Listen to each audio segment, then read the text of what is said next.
Dear influencers ख़वातीन व हज़रात, एक बैड न्यूज़ है यार, स्पेशली इन्फ्लुएंसर्स के लिए। इंस्टाग्राम का एक अपडेट आया रिसेंटली जो कि ऑल्दो अभी टेस्टिंग फेज पर है, कुछ ही कंट्रीज़ में इनिशिएट गया है, लेकिन इतना बता दो उस अपडेट के बाद इन्फ्लुएंसर्स का कबाड़ा होने वाला है।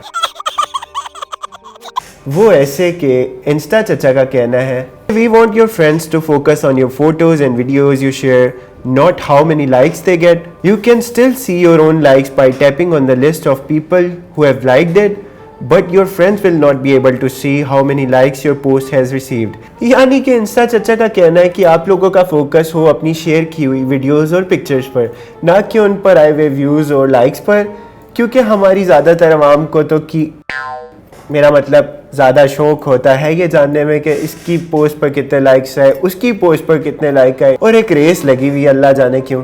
और गर्लफ्रेंड और बॉयफ्रेंड वाले हजरात तो इसकी फ़ोटो पर इतने लाइक्स, ये कौन है, ये हिना फातिमा। और इन्फ्लुएंसर्स बेबी के लाइक्स अब किसी को नहीं शो होंगे।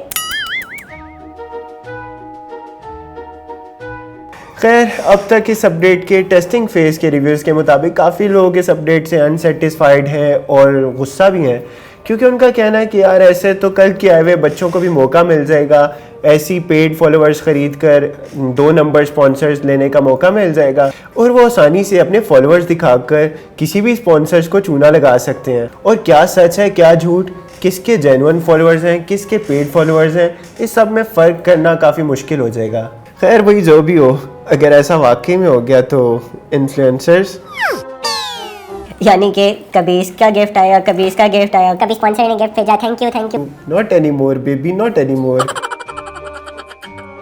सो गाइस, वैसे व्हाट डू यू थिंक, अगर ऐसा कोई अपडेट आ गया तो अच्छी बात होगी या बुरी? खैर अगर मुझसे पूछा जाए तो मैं तो यही कहूँगा कि यार अच्छी बात होगी, क्योंकि लाइक्स और व्यूज़ के चक्कर ने पहले कबाड़ा किया हुआ है फेसबुक और यूट्यूब पर, और इंस्टाग्राम पे तो सख्त बुरे हालात हैं यार। So let me know your thoughts about this update. Do let me know in the comment section और मैं चलता हूँ। अल्लाह हाफ़िज़।